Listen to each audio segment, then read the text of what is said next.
बोलिए भक्त वत्सल भगवान की जय।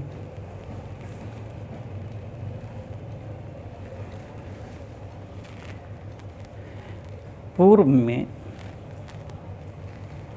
हमने गीता के प्रथम अध्याय के 11 श्लोकों को सुना। मैं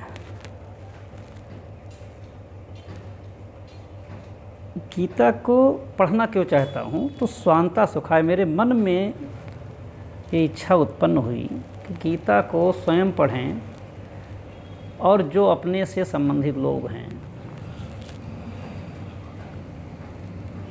उनको भी रसास्वादन कराएं।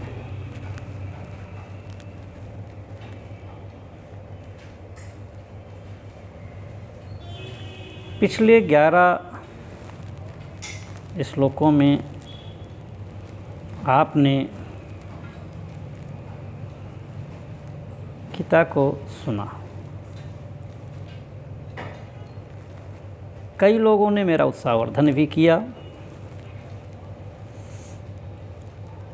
और कुछ लोगों को त्रुटियां नजर आई। मैं पुनः आप उसके समक्ष निवेदन करूंगा। मेरे बाबा जी कहा करते थे कि घी का लड्डू टेढ़ा मेढ़ा भी बड़ा। आप अगर मेरे साथ इस गीता ज्ञान का एक साथ श्रवण करते हैं, साथ चलते हैं, तो निश्चित जानिए 18 अध्यायों के बाद आप में वैचारिक परिवर्तन होगा। ये मेरा दृढ़ विश्वास है। हम इसमें अतिरिक्त ज्ञान या कोई ऐसे उदाहरण भी प्रयोग नहीं करने जा रहा है, मात्र इसके अध्ययन और आज तक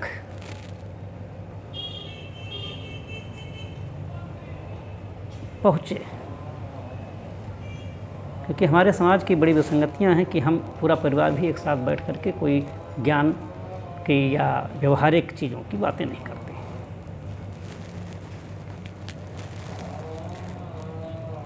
जो आपका सत्संग है या गीता है, ये चिंतन, ध्यान और समाधि के अभ्यास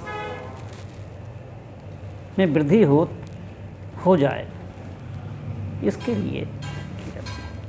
आइए हम 12वें श्लोक की तरफ चलते हैं।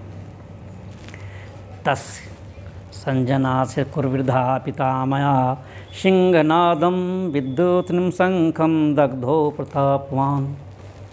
दुर्योधन के हृदय में हर्ष उत्पन्न करते हुए प्रभावशाली प्रतापी कौरवों के श्रेष्ठ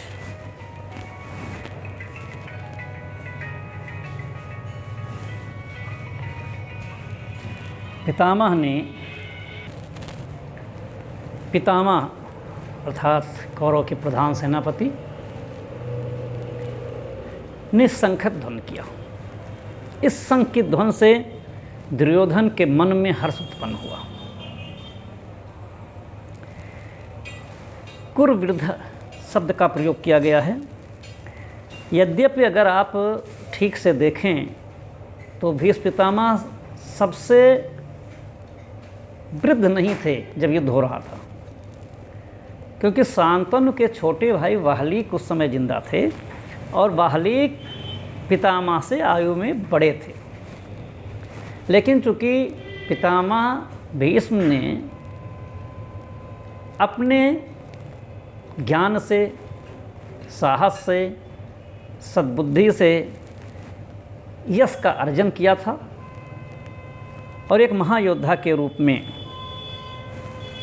अपनी ख्याति प्राप्त की थी, इसलिए यहाँ पर उनके लिए कुरुवृद्ध का प्रयोग किया गया है, जबकि वो सबसे बड़े कुरुवृद्ध नहीं थे। चूँकि युद्ध का क्षेत्र था तो शांतनु के जो छोटे भाई थे वाहलीक, वो युद्ध में शामिल नहीं थे।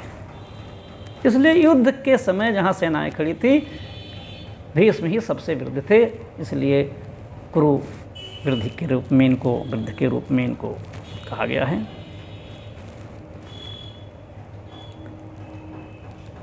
सिंह जैसी गर्जना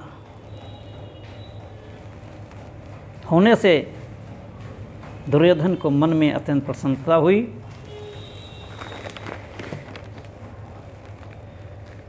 तथा शंखचा चिभेर्यास प्रणवान गोमुखा सहस्वाभ्यहंतम चा शब्द स्तोतुम लो अभवत्। जैसे ही उन्होंने शंख बजाया, कौरवों ने समझा कि उन्होंने युद्ध के लिए घोषणा कर दी है। तो युद्ध की रणभेड़ियाँ बज गईं, नगाड़े बज गए, मृदंग बज गए, नरसिंहे बन गए, ढोल बज गए और उसका शब्द बहुत ही भयंकर हुआ, बहुत ही भयंकर शब्द हुआ, जिससे तमाम कमज़ोर हृदय वाले लोग डर गए। तथा चेतसर्युक्ता महत् सैन्दने स्थितो माधवा पांडवश्च दिव्यो शंखो प्रदश्मतु। क्रिया की प्रतिक्रिया होती है। जब कौरव के प्रधान सेनापति भीष्म ने शंख ध्वनि कर दी, अर्थात रणभेरियाँ बज गई, अर्थात रण की घोषणा कर दी, तो दूसरे पक्ष के जो लोग खड़े थे उन्होंने भी, अब खड़ा कौन था? सबसे पहली बात आती है, चूँकि इधर के सेनापति ये थे और पांडव पक्ष के सेनापति धृष्टद्युम्न थे। कहना तो ये चाहिए था कि धृष्टद्युम्न ने शंख या घोषणाएं रणभेरी बजाई, लेकिन ऐसा नहीं है। प्रधान होता है, चूँकि कृष्ण और अर्जुन नर और नारायण हैं, दोनों युद्ध के क्षेत्र में उपस्थित हैं, तो उन पर ही सबकी नज़रें हैं। कोई प्रभावशाली व्यक्ति किसी भी पद पर क्यों न बैठा हो, नज़रें सबके उसी की तरफ रहती हैं। कृष्ण भगवान सारथी के रूप में हैं, फिर भी पूरे युद्ध क्षेत्र में अर्जुन और श्री कृष्ण के गद्दियों पर ही सबकी नज़र है। इस प्रकार से पहली नज़र में संजय जो है कहते हैं कि जैसे ही भीष्म पितामह जी ने शंख बजाया, वैसे ही सफ़ेद घोड़ों से सुसज्जित दिव्य रथ पर बैठे हुए, दिव्य प्रभा से अपने को अलौकिक आभा बिखेरते हुए अर्जुन और भगवान कृष्ण ने भी अपने अपने शंख बजाए। एक बात आप लोगों को समझने लायक है कि अर्जुन को गंधर्व चित्ररथ ने 100 घोड़े दिए थे, सफ़ेद घोड़े दिए थे। उन घोड़ों की विशेषता ये थी कि वो घोड़े, अगर एक घोड़ा कोई देहावसान हो जाए या उसकी मृत्यु हो जाए तो उसकी संख्या 100 की 100 बनी रहती थी।